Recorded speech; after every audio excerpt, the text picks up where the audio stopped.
apps for companies, startups, and businesses. Louis also founded the Google Developer Group in Paris in 2010. We also have Carlos Mateo, who is CEO and founder of BeCash, which is really cool, and it's the first comparator of scholarships ever. So you can look up a course and decide which one is best for you and which scholarship or grant you could have access to for that course. Previously, Carlos also worked for 20 for 3 years and has loads of law degrees. And so we also have Diego García, who is COO of WePlan. WePlan is a free app, and it allows users to have control of their telephone rates and access them in real time. Diego also has loads of cool degrees in law and in data science as well. So it's really great to have you guys here. Thank you very much for coming, and thank you to the audience as well. So we're here to discuss the value of the EU app economy. And I think that when we talk about the internet, a lot of people still think about computers and they think about web. However, if we look at statistics, and especially somewhere like Spain, most users, around 77% of internet users in Spain, access the internet via their mobile devices. So we've seen a huge boom in mobile in recent years. And I'd like to invite you, each of you, to talk about how this boom has affected your businesses and your lives and your apps. And so if you could each give a brief introduction, that would be great. So let's start with you, Diego. Okay. Hello, everybody. My name is Diego García, CEO of WePlan. I'm going to talk a bit about my experience. 3 years ago, a couple of friends, we were talking about that we wanted to switch to a different phone plan, and we were trying to give our own experiences, and we realized that we didn't really understand our needs. We didn't know how many minutes we spoke, how much data we used, and we were thinking, how can we solve this problem? How can we know exactly what we need?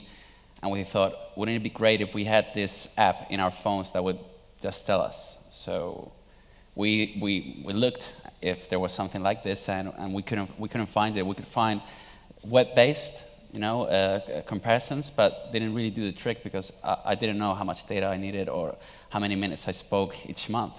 So we built the team, and we began developing this app, and we released it on Android, on Google Play, on early 2012. And I remember releasing it and thinking, I have to tell my friends to download it, but we didn't do that day. But on the next day, I saw that there were what is called organic downloads. People who were looking for our solution. They were looking for a way to control their phone plan, a way to find the best plan, and they were doing this organically through Google Play. So we were really happy about this. We contacted influencers, and got this early adopters, these first 10,000 users that really help you mold your applications, because when you're building an app, it's something which is extremely a personal thing, because it's in your phone, and if you don't like it, you're going to delete it. You're not going to go to the next application, and it's something which you really have to like. So these early users really were the ones who helped us build our application. And when we had this product, which was good enough, we got private investors, VCs, which supported us, and we were able to develop this app, which was really flexible, a unified app, which works for many different countries. And we released it on over 20 countries, and it worked very well. I mean, we got lots of downloads. We also used different services, such as online services to get downloads, and so we kept on growing. And we also released the application on iOS. So I've got both experiences on the iOS and Android, and we kept on developing the different aspects of the business model, how to help users find the right plan, how to help operators contact the right users, and well, that's my experience. And I'm quite happy about it. That's really interesting. Thank you. Carlos, would you like to talk a little bit about your experience? Okay, so I'm going to speak in Spanish, if you don't mind, because Perfect. I think in the program... We have translation. I think we're okay. good. Bueno, pues como decía Catriona, soy Carlos Mateo y bueno, pues hace un añito, casi un año y medio, dejé mi puesto de trabajo en 20 para empezar mi propio proyecto. Al final yo sabía que le iba a tener que dedicar pues, mucho tiempo, mucho esfuerzo y quería hacer algo grande, ¿no? Quería hacer algo que mereciese la pena, que tuviese impacto en la sociedad. Así que me propuse pues, directamente solucionar el mayor problema que teníamos en ese momento, que es voy a ayudar a solucionar la crisis, ¿no? Entonces, bueno, es un problema muy grande. Digo, vamos a empezar por a quién está afectando más esta situación. Y mirando las estadísticas, íbamos viendo cómo la crisis afecta especialmente a los jóvenes, ¿no? Tienen una tasa de paro del 50%. La mitad de nuestros jóvenes está en paro. Entonces, bueno, es un buen punto para empezar. Vamos a intentar ayudarles. Primero, ¿por qué están en paro? Pues bueno, las empresas, pues, lógicamente, no tienen menos recursos, no pueden contratar. Pero analizando un poco más en detalle nos dimos cuenta de que realmente había una diferencia enorme entre aquellos estudiantes, aquellos jóvenes que tenían un grado de educación el grado más alto habían terminado la ESO, tienen una tasa de desempleo del 70%, y al lado teníamos aquellos que tenían alguna titulación superior con un 9%, con solo un 9% de paro, ¿no? Entonces, una diferencia brutal. Nos dimos cuenta de que en este caso la solución, como en muchos otros problemas de la vida, ¿no? Es la educación. Entonces, ¿por qué no se están educando suficientemente los jóvenes? Pues en muchos casos también por culpa de la crisis, no tienen los recursos que necesitan para poder estudiar y bueno, también no pueden trabajar. Y pensamos enfocarlo desde ese punto de vista. Oye, vamos a intentar ayudar a los jóvenes a conseguir los recursos que necesitan para poder estudiar lo que quieren y donde realmente quieren. Así pues realmente van a estar motivados, van a intentar ser el mejor en lo suyo y bueno, van a tener más fácil acceder luego pues, al mercado laboral. Así que bueno, una vez ya pensado esto, digo, no puedo hacerlo solo, ¿no? Necesito algo de ayuda. Me junté con otros compañeros de 20. Está Natalia Moro en comunicación, que ha trabajado en Antena 3, en Telecinco, etcétera. Un ingeniero buenísimo para la parte de backend también. Bernardo Reynolds, que es nuestro experto en usabilidad, que vamos a hablar un poquito más de él, porque al final influyó mucho en la decisión de si hacíamos la plataforma en móvil, en web.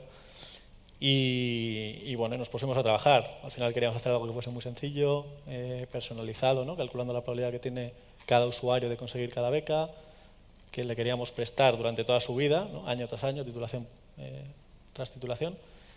Y en la primera reunión que tuvimos, lo primero que teníamos que decidir es, oye, vale, muy bien, queremos hacer todo esto, ¿lo hacemos en web o lo hacemos en móvil? ¿Vale? Y aquí teníamos pues argumentos tanto a favor como en contra. Por un lado, el tema del móvil, nosotros veníamos de 20, donde habíamos visto que todo el tráfico, había una clarísima evolución, como tú has comentado, del tráfico de acceso a las plataformas a través del ordenador de sobremesa. Cada vez más se estaba accediendo desde el móvil. Y eso lo habíamos vivido y entendíamos perfectamente cuál era la situación del mercado. Además, lo que queríamos era tener una relación directa con nuestros usuarios, de forma que pudiésemos notificarle que, oye, que tienes que presentar el último documento antes de que cierre la convocatoria, etcétera. Y eso por un lado. Por el otro lado, Bernardo Reynolds comentaba que bueno, al final las becas, pues en muchos casos hay que rellenar mucha información para saber si te la dan o no y luego para tramitarla. Y claro, él defendía que siempre va a ser mucho más fácil responder a un montón de preguntas desde el ordenador, con tu pantalla grande y con tu teclado físico. Y al final, después de muchas vueltas, lo que decimos es, bueno, pues una decisión salomónica. Dijimos, bueno, pues vamos a sacar una plataforma en un formato que se llama Responsive Design, ¿vale? Esto básicamente es que tú desarrollas una sola plataforma, con lo cual no tienes que destinar recursos a desarrollar una app en cada una de los diferentes sistemas operativos, sino solo un desarrollo. Y lo que hace es que dependiendo desde dónde accedas, si accedes desde la web la ves normal, desde el ordenador, si accedes desde el móvil, pues se pone automáticamente todo más en vertical, los botones más grandes, etcétera. Entonces esto, aparte de abaratar costes, lo que nos permitía era lanzar un primer producto y ya empezar a medir desde dónde acceden nuestros usuarios, quiénes son y bueno, empezar a tomar decisiones más con datos reales, objetivos, que con hipótesis, ¿no? de qué es lo que va a pasar. Y bueno, pues es lo que hicimos. Lo primero empezamos a generar esos datos y nos dimos cuenta de que en este caso, por la cualidad de nuestro servicio, el 70% de los usuarios a día de hoy accede a través de un ordenador, cosa que suele ser al revés en otro tipo de servicios, ¿no? Y el 30% desde el móvil. Dentro del móvil, el 64% es Android, el 34% es iOS y solo el 2% es Windows Phone. Entonces ya, con esos datos ya tenemos una idea de cuáles empiezan a ser nuestras prioridades, ¿no? Pues lógicamente, a la hora de decidir dónde destinar los recursos, sabemos que tenemos que seguir mejorando lo que es la web, la experiencia de usuario a través de la web. La segunda prioridad, lógicamente, va a ser el desarrollo de la aplicación Android. Y, en tercer lugar, la aplicación en iOS. Windows Phone hoy por hoy, mientras tengan esa cuota de mercado y no haya un crecimiento espectacular, no nos merece la pena destinar esos recursos, ¿no? a desarrollarla. Y luego también, pues, bueno, por el otro lado, también queremos sacar un portal para universidades, instituciones y empresas, ¿no? Para que publiquen las becas bajo su propia marca, para conectar con los jóvenes, bueno, como para cumplir también sus políticas de RSC. Y esto al final sería lo mismo. Todas aquellas aplicaciones, todos esos marketplaces que ponen en contacto, en nuestro caso las becas con los usuarios, o las universidades con los usuarios, muchas veces pensamos que sacar una app, pero es que tienen que sacar una app en cada plataforma, por un lado destinada a los usuarios y por otro lado destinado a tus clientes, ¿no? Universidades, instituciones, etc. Así que, bueno, como un primer lanzamiento, como una primera prueba, en nuestro caso creemos que es recomendable hacerlo en web, empezar a probar y luego ir a la plataforma que mejor va a funcionar, ¿no? Esa es nuestra experiencia. That's super interesting, and I guess, yeah, you need to decide what's best for the product that you're offering as well. It seems like you've done that and done it really well. Thank you. Thank you. So now, Louis, would you like to tell us a little bit about your experience? Yeah, sure. So I'm Louis Roffineau. I run Lacompany, a design and development studio of iOS and Android apps based in Paris, Lyon, and in Berlin since last week. We have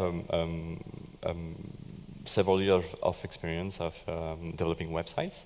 And then a few years ago, we started developing mobile applications. As you were just saying, this is a big opportunity for some services, and sometimes you have to really target where you dedicate the resources to build a website or an app. So for us, turning to mobile development means we need to work with several partners and in the mobile app ecosystem. So designers, then designers specialized in mobile development, mobile design, technology providers such as providers for payment gateways like Stripe or PayPal, also measuring tools for analytics, infrastructure, of course, for servers, hosting network, and device manufacturers. So all of this it changed with the mobile coming, and the apps continue to dominate the mobile web, which means users actually using a mobile telephone to access a website are getting a lower portion than the users using phones with applications. For example, in 2013, 80% of mobile users used apps on a telephone, and last year it turned up to 86%, which means the usage of apps is getting more and more important. And of course, the web in general is getting used more on mobile, but it's important to know that users like apps, and there is no doubt this is going to rise by the end of this year. So also there is one thing that is I'd like to share with you is the user experience. It changed a lot since the early days of web development, and when you build a mobile application, the user experience is key, which means you have a few minutes to make the user happy and keep the app on your on his phone. So we implemented new ways of making sure that users like apps we were making, and one is it's called usability testing. So why it is even more important on mobile? I think first because people are busy and they don't dedicate so much time with the phone, and they want things to go really fast. And second, there is a tremendous offer.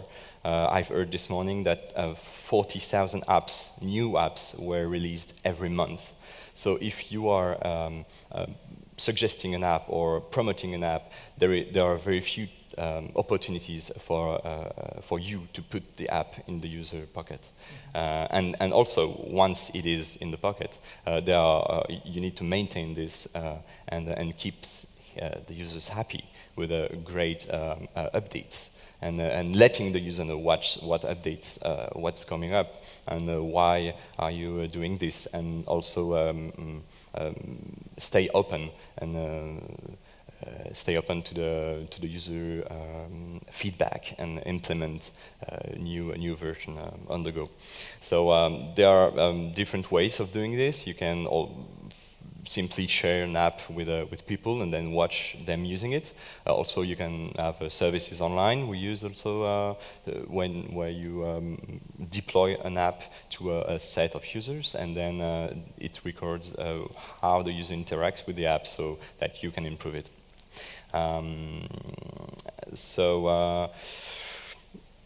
There is also one thing that is key. Maybe the last thing I'd like to share for this introduction is programming languages. So it's really kind of techy, but it's really important to notice that there are two main platforms that runs on two totally different programming languages, and for a larger, more developer, programming language is kind of a religion.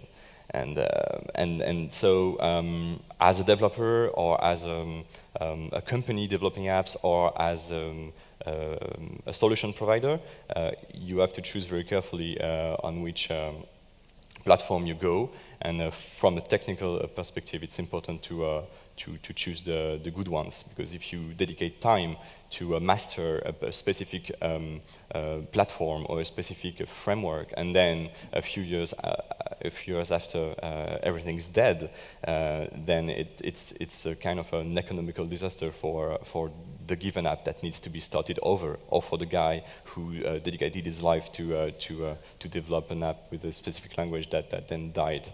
So for us as developer, it's really something we have to consider almost every day in our lives. Interesting, thank you. So yeah, I think that what we can conclude from this is that mobility has actually changed a lot of things. Obviously, there are more services and products that are offered, and but even in society, things like apps can be accessed 24/7, things like that. You all touched upon operating systems in what you said, so I'd like to come back to that. And I'd also just like to take us back to 2008 quickly. In 2008, Nokia and BlackBerry accounted for 2/3 of smartphone sales. But if we look at today, Android and iOS actually account for most of the value that is generated in EU5. So that's Belgium, Netherlands, Luxembourg, France, Germany, Italy. So with regard to your activities and your apps, how would you say that operating services add value to what you do, or add value to your products and to the users as well? Should we start with you? Yeah. Okay. Bueno, pues al final, lo que comentaba antes, nosotros salimos en Responsive Design, pero lógicamente sabemos que tenemos que desarrollar apps, ¿vale? Bueno, ¿por qué queremos desarrollar apps? En primer lugar, por esa serie de servicios que te permite prestar el móvil que no te permite la web. Es decir, a través del móvil tú tienes un contacto directo, puedes enviarle notificaciones en tiempo real, esté donde esté. Hay una relación mucho más próxima, para bien o para mal. Es decir, le tienes más localizado, tienes más contacto, eso también supone que probablemente tengas que dedicar más recursos a atención al cliente. Entonces, bueno, puede ser malo, en principio es bueno, ¿no? Pero es que también el móvil te ofrece una experiencia de usuario que no puedes dar a través de la web. Al final, si tú tienes un servicio que quieres que utilicen o que están accediendo desde Android, la mejor manera de ofrecerle el mejor servicio posible es que tú desarrolles algo muy específico para esa plataforma, de forma que todo se vea muy bonito y todo funcione muy fluido. Pero además también es una cuestión de marketing. Al final mucha gente ya directamente cuando busca un servicio lo busca en el App Store o en el Google Play. Incluso hay gente, hay determinados colectivos en determinados países y en este país también, los más jóvenes es que directamente no tienen ordenador, no necesitan ordenador. Hay mucha gente que su ordenador es su móvil. Y entonces si tú quieres acceder a este mercado, si tú quieres que este usuario pueda utilizar tu servicio, tienes que estar en móvil, ¿no? Y bueno, al final tanto tienes que estar en móvil como que es una necesidad. Es decir, no es que queramos desarrollar apps para todas las plataformas, es que la tendencia del mercado es brutal, con lo cual ya es una cuestión de supervivencia. Dentro de unos años prácticamente todo el tráfico va a ser a través del móvil, con lo cual es una cuestión de evolución, ¿no? O te adaptas a estos cambios tan rápidos que está teniendo el mercado, o directamente desapareces y tu negocio muere. Y esto al final no solo nos pasa a los que empezamos a prestar servicios online, las empresas, startups así tan chulas, tan modernas, sí, yo creo que le va a pasar a prácticamente todos los sectores. Es decir, desde el inmobiliario a los viajes, lógicamente, bueno, todos. Al final, si no estás en el móvil, en no sé si 5, 10 años, 15, estás condenado a la desaparición. Interesting. Diego, do you have any comments to add to that? Yeah, I mean, as a software company, a software-based company, the two main operating systems, iOS and Android, they're quite different, not only because of the different languages, but also because of the, let's say, freedom they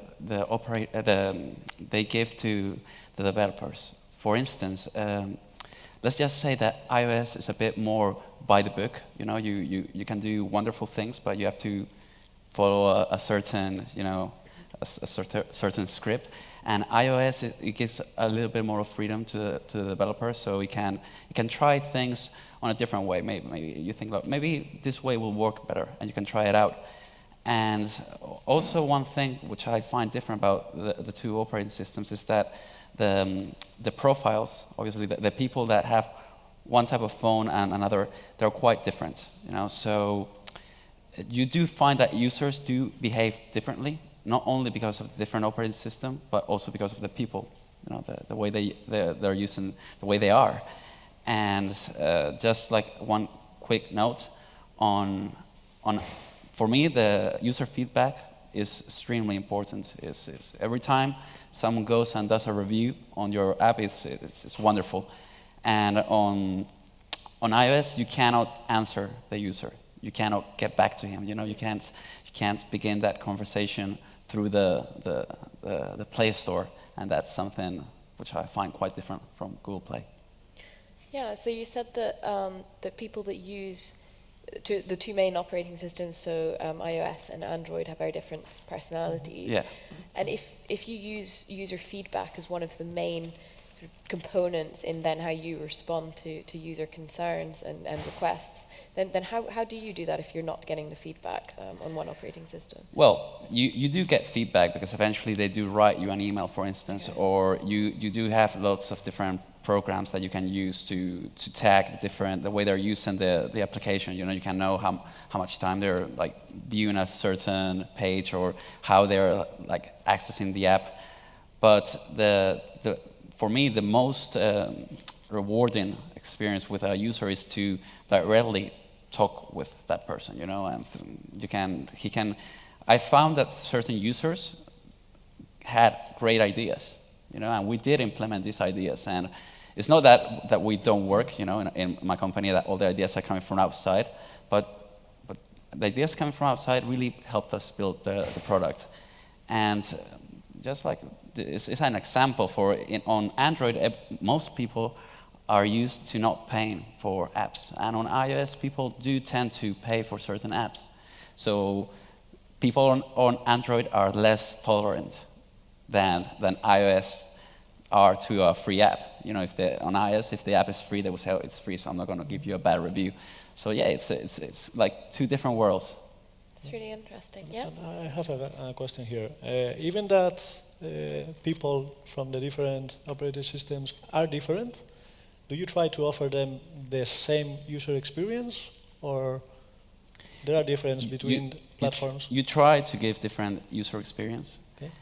Also, you know what they might be looking for. Maybe in our case, maybe people with iOS, they're looking to upgrade their plans. Get more data, and it's different. It's a bit different, but and also you've got different libraries that you can use to do like nice things. And yeah, it's different. Cool, thank you. Louis, have you anything to add? Yeah, so I can say that it really depends on the who you have as users, and what you just said about users behaving differently on different devices is totally true, and I really agree with that. So it means that you usually need to build different applications or different layers of applications to be able to reply to find demand, to match the demand. Sorry. The greatest difference in the two major operating systems is clearly the openness of them. iOS is quite close. It works on a very limited number of devices, and Android is open source. It's really wide, and it works on hundreds of thousands of devices all around the world. So it's totally a different approach when you decide to reach. And for example, if the market is in Europe and maybe in Asia or in Africa, you will have to really be sure that you reach the market with the platforms. Yeah. That's interesting. But we roughly develop 50% iOS and 50% Android, though. Anyway. Yeah. Yeah. Okay. I don't know if this is random, but it's what it is. Do you think that's the case for other companies as well, or? You have several kind of companies doing that. What is sure is that a really great developer is focused on one platform. So I believe it's a matter of opportunities going out there. But they are. If you wanted to perhaps target both of the main platforms, then you would have to employ different kinds of developers. Yes. Then is that what you're saying? Okay. Yeah, definitely. So you have two different people. If you want to do it in company, you have to hire two different people. Yeah. Yeah. Otherwise, it won't really make it. No, yeah. Okay. Interesting. Right. Yeah. So I think that that in the mobile ecosystem for many years it was actually dominated by Apple, and I think that now we're seeing a lot more variety in terms of devices and manufacturers. And a lot of them are Asian, obviously Samsung, LG, HTC. Yet there are a few European ones that are up and coming, and so I'd like to hear your thoughts on companies like Arcos and BQ.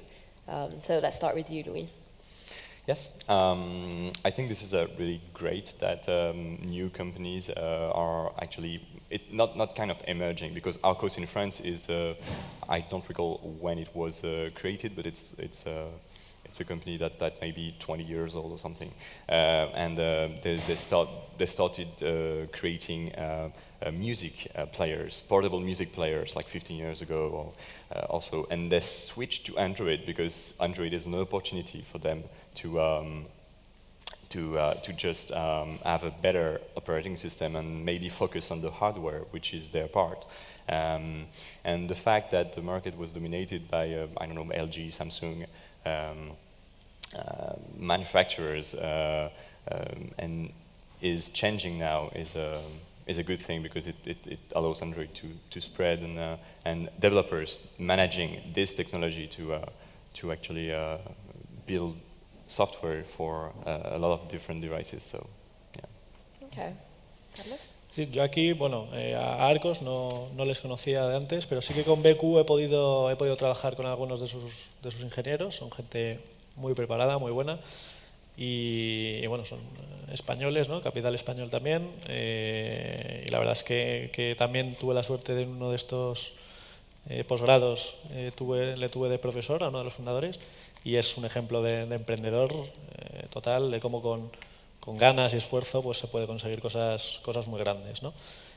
Sí que pienso que, como he dicho, el tema de Android ha sido prácticamente determinante, ¿no? También para su éxito, porque al final, bueno, lo que pasaba antes, ¿no? en la era Nokia, que comentabas también, es que tú te comprabas el 5110, luego te comprabas el 3210, y ibas pasando de Nokia a Nokia, sobre todo porque estabas acostumbrado a utilizar su sistema operativo. Es decir, te ofrecía una experiencia de usuario que cuando te ponían otro móvil en la mano tú no era la misma, te costaba cambiar, entonces esa aversión al cambio, ¿no? O esa, es lo que hace que un mismo fabricante te tenga cautivo. En el momento en el que entra Android con un sistema operativo abierto para cualquier tipo de fabricante, al final lo que está haciendo es que todos los fabricantes estén ofreciendo una experiencia de usuario muy similar. Entonces aquí, con una experiencia de usuario muy similar, por mucha calidad que tenga tu dispositivo, tampoco lo va a percibir tanto el usuario. Entonces ahí estuvieron muy listos los de BQ y dijeron, bueno, si no tiene mucho sentido posicionarme en calidad, me voy a posicionar en precio. Voy a hacer que los usuarios tengan la misma experiencia de usuario que con un LG, con el mejor Samsung, con un coste muy inferior. Entonces esa relación calidad-precio lo que está haciendo que puedan competir con estos gigantes del mundo de tú a tú, ¿no? En cuanto a móviles, luego están haciendo también cosas muy interesantes, creo que se están metiendo en impresión 3D, robots para niños, es decir, que es un poco el principio, lo que les ha permitido crecer, y ahora también creo que están haciendo muy bien en diversificar en nuevos mercados emergentes donde pueden posicionarse muy bien. That's interesting. So they need to look for a different angle, perhaps, to have a great selling point then for their devices. Diego, would you like to add anything? Well, just to add a little bit of story about Beku, they began selling pen drives, Yeah. really small pen drives, and they looked for what is called a startup to pivot, to find new businesses, new things, and they ended up doing this first smartphone. I believe it was for FNAC, and the quality for the price it's really good. I would have to say that I have a close relationship with BeQ because we distribute their phones and their tablets through our application. But I do know that they are a very, let's just say, techie company with a startup spirit. They're always trying to improve, and they're always thinking about the customer and the client. And in Spain, they have made a name for themselves. They have made a name, and they're selling really good. I know they're probably going to try to sell to other countries, and I would encourage them to do so.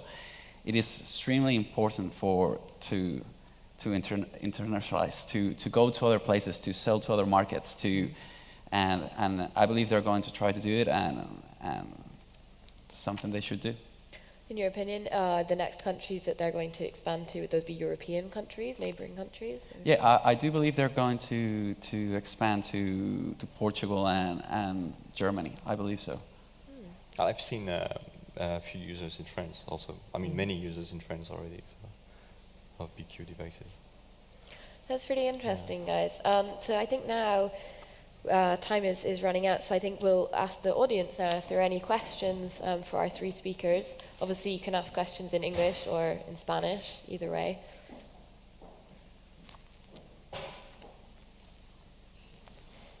No one? ¿Algunas preguntas? No? Okay. Well then, perhaps I have a question then.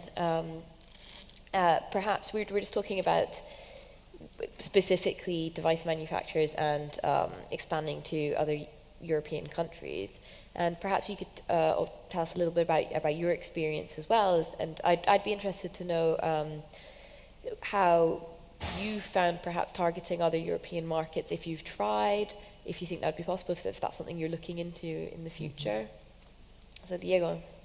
Yeah, well, actually, WePlan has received great success in Germany, and before we were talking about this, because of course for us the market is extremely important. If there's a market where telephone prices are quite high, WePlan will be awesome there, So in Germany, it's working quite well. People are really liking it and really using the app. And in France, prices are quite low. The telephone, an operator named Free, broke the market a couple of years ago. But there are many countries in Europe that makes real sense for us. That we are there, but we want to push, promoting the app. Italy, Poland, Portugal. So yeah, I mean, Europe is a huge market. The problem is that I wouldn't say Europe is a market. I would say there's 27 markets. Mm-hmm. It's not like, for instance, Mexico it's a massive country, but it's one market. It's Mexico, and in Europe, each country has their all unique habits, their history, their way of law, of course. Mm-hmm. So yeah, well. That's interesting. Oh, sorry, was there a question at the back? Yes, we'll take it. I don't know. I mean, I came here for trying to get an answer. Okay, app versus web mobile. Okay, that at the end of this discussion, okay, I am not really clear. I have not a clear idea of what is the answer for that. Okay, I will buy the argument that most of the traffic will go to the mobile. Whatever, okay? It's a tablet or it's a mobile phone. But in reality, okay, why I should download an app if I can have an HTML5 version of a web? I mean, all the discussion it was because the user experience with an app is much better, okay? But from my point of view, with a limited budget, okay, I will say, why don't we have a mobile version really as good as an app? Yeah. Okay, because I am trying to understand your arguments, okay, but for me it's not clear from the point of view of the user, okay, why I should download an app in my mobile phone. Yeah, I have 50 apps. I don't know. I have to erase them from time to time, as all of you. I believe. I think that's a fair question. Would anyone like to answer it? Yeah. Sure. Bueno, en nuestro caso es lo que hemos hecho. Hemos desarrollado una web que se adapta perfectamente a los dispositivos móviles, pero al final es una cuestión de mercado, de llegar al 100% de tus posibles usuarios o clientes. No sé muy bien por qué, es decir, bueno, por comportamientos de los usuarios, pues realmente les parece mucho más cómodo tener siempre su app disponible, su acceso directo, y es un formato al que están ya acostumbrados a utilizar. Y bueno, también hay unos temas técnicos también, ¿no? Creo que, esto no sé si es verdad, pero creo que incluso los propios sistemas operativos lo que hacen es ralentizar el acceso a las páginas web cuando vas a través del navegador. En cambio, todo va mucho más rápido y mucho más fluido si tienes una app, ¿vale? No sé si esto es un rumor o es verdad, pero la realidad es que lo más importante es la experiencia de usuario. Si el usuario si no tienes la mejor experiencia de usuario de tu sector o del tipo de servicio que estás prestando, directamente no tienes un hueco, o sea, no hay memoria suficiente en el dispositivo de usuario para ti, ¿no? O eres el mejor, o como decía antes, ni siquiera se la van a descargar. Como mucho tienen una o dos para pedir comida y siempre utilizan la misma. Con lo cual tienes que posicionarte en la mejor, y si quieres ser el mejor, tiene que ir fluido y tiene que ir rápido y tiene que ser bonito y se tiene que adaptar perfectamente a su dispositivo. Con lo cual es un tema sobre todo de calidad del servicio, que a lo mejor HTML5 no sé si ha llegado al total del potencial que te permite el smartphone. Puede ser un motivo.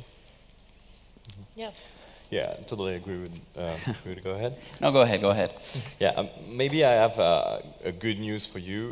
Is that if your app or your service is has a goal of giving live, fresh information to a user typing a request on Google, for example. So you type something on Google, the user find your website, and then he has the information directly. Then you should not develop. Maybe you should not develop a mobile app, a native app, because the willpower needed for the user to download the app is too high for the value you will give him. But in the other way, if your app it needs actually push notifications, usage of the camera, I don't know, live updates constantly live in the background, and then it pushes stuff, and you have no choice of doing a native app. So it really depends on how it works. In your case, you don't have a mobile app yet, and it's working for you because the users come through the desktop. So they just open the browser and type the name of the service, and that's it. So it's really a matter of what you what you would like to expose to the users. Just to add, I would say that right now there might be an app fad, you know, like everybody's thinking, I need an app, I need an app, I need an app. That doesn't make sense. You need an app if the app is going to add value. Think if the app is going to add value to your product, to your company. I mean, in my case, I couldn't do what we do with a web page. You know, we couldn't do it. We need to access certain data. So yeah, I mean, for most businesses, if they just want to have an app, just to have an app, because I want to have an app, yeah, it can be HTML5 encapsulated, and that will be fine. But if you want to add value, but you have to think of, what do I want to give these users? Do I want to give this user the possibility of contact me directly, or what? What do I want to offer him? Sí. I think that's the point, add value. En nuestro caso, por ejemplo, vale, ya tenemos la web, pueden rellenar los formularios en la web, pueden hacer muchas cosas en la web, pero sacamos una app donde directamente, lo primero, le saltan las notificaciones, ya hay ese contacto más directo. Lo segundo, cuando se registra, directamente, en vez de hacerle rellenar su nombre, sus apellidos, su email, su número de teléfono, su localización, simplemente acepta ese traspaso de los datos que ya están en el smartphone a BeCash, ¿vale? Le ahorramos unos pasos. Además, resulta que faltan 20 minutos para que cierre la convocatoria de la beca y está mal un dato que tiene que cambiar en el momento, lo cambia. Nos falta que suba el DNI, pues coge el móvil, con la cámara del móvil le hace una foto y lo sube directamente. Todas estas cosas, al final se trata de eso, de ofrecer pues, servicios añadidos, de facilitarle la vida y de que pueda hacer más cosas, de ofrecer, una vez más, lo hemos dicho muchas veces, la mejor experiencia de usuario posible. Interesting. Are there any other questions from the audience? Okay, well, in that case, I think we'll probably start wrapping up. So I'd just like to invite each of our speakers to give some ending remarks, to sum up in a couple of words your final remarks about the value of the EU app economy and the value it provides to your businesses. Well, I would say that it's an amazing market, extremely big, with lots of different people to learn from, and it's going to be a huge road to be able to make sure that every user is happy.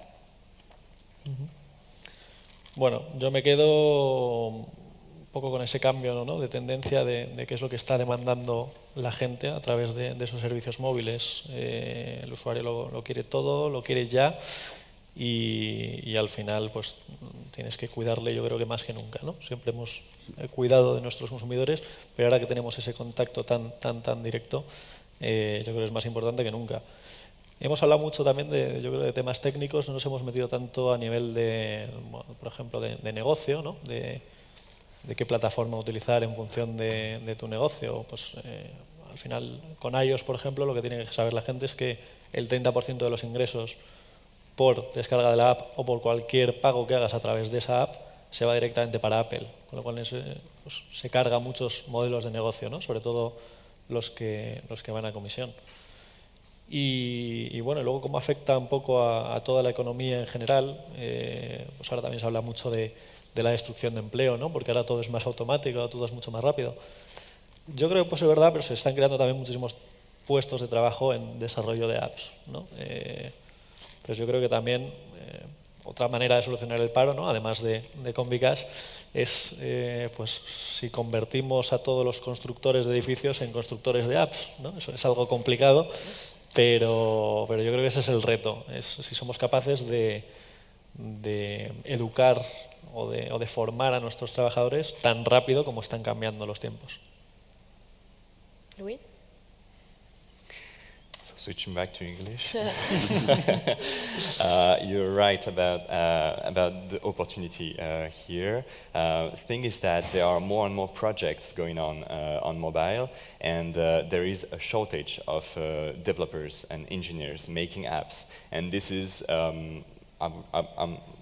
kind of a real big issue that is growing every year.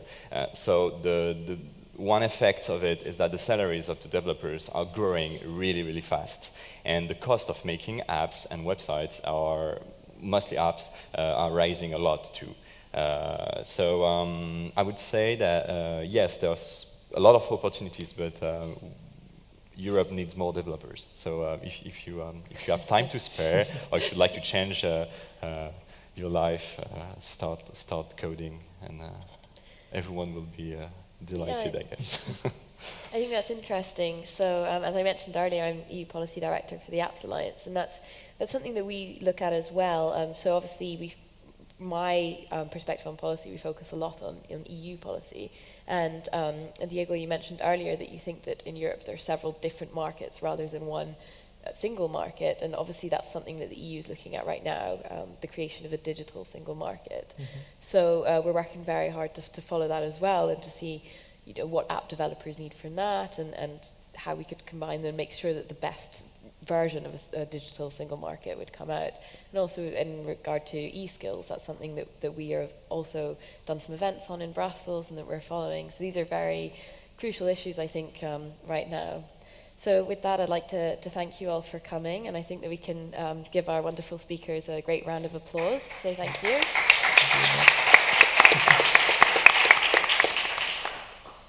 Thanks, guys. Thank you. Thank you. Apps for companies, startups, and businesses. Louis also founded the Google Developer Group in Paris in 2010.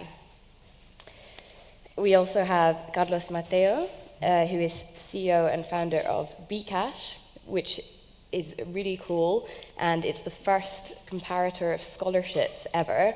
So you can look up a course and decide which one is best for you and which scholarship or grant you could have access to for that course. Previously, Carlos also worked for 20 for 3 years, and has loads of law degrees. And so we also have Diego García, who is COO of WePlan. WePlan is a free app, and it allows users to have control of their telephone rates and access them in real time. Diego also has loads of cool degrees in law and in data science as well. So it's really great to have you guys here. Thank you very much for coming, and thank you to the audience as well. So we're here to discuss the value of the EU app economy. And I think that when we talk about the internet, a lot of people still think about computers and they think about web. However, if we look at statistics, and especially somewhere like Spain, most users, around 77% of internet users in Spain, access the internet via their mobile devices. So we've seen a huge boom in mobile in recent years. And I'd like to invite each of you, to talk about how this boom has affected your businesses and your lives and your apps. And so if you could each give a brief introduction, that would be great. So let's start with you, Diego. Okay. Hello, everybody. My name is Diego García, CEO of WePlan. I'm going to talk a bit about my experience. 3 years ago, a couple of friends, we were talking about that we wanted to switch to a different phone plan, and we were trying to give our own experiences, and we realized that we didn't really understand our needs. We didn't know how many minutes we spoke, how much data we used, and we were thinking, how can we solve this problem? How can we know exactly what we need? And we thought, wouldn't it be great if we had this app in our phones that would just tell us? So we looked if there was something like this, and we couldn't find it. We could find web-based, comparisons, but didn't really do the trick because I didn't know how much data I needed or how many minutes I spoke each month. So we built up the team, and we began developing this app, and we released it on Android, on Google Play, on early 2012. And I remember releasing it and thinking, I have to tell my friends to download it, but we didn't do that day. But on the next day, I saw that there were what is called organic downloads. People who were looking for our solution. They were looking for a way to control their phone plan, a way to find the best plan. And they were doing this organically through Google Play. So we were really happy about this. We kept on growing, and we also released the application on iOS. So I've got both experiences on the iOS and Android.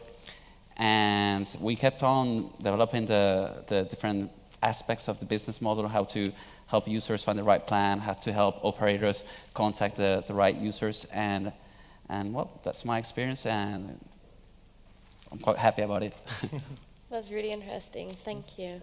Carlos, would you like to talk a little bit about your experience? Okay, so I'm gonna speak in Spanish if you don't mind, because Perfect. I think in the program... We have translation, I think Okay.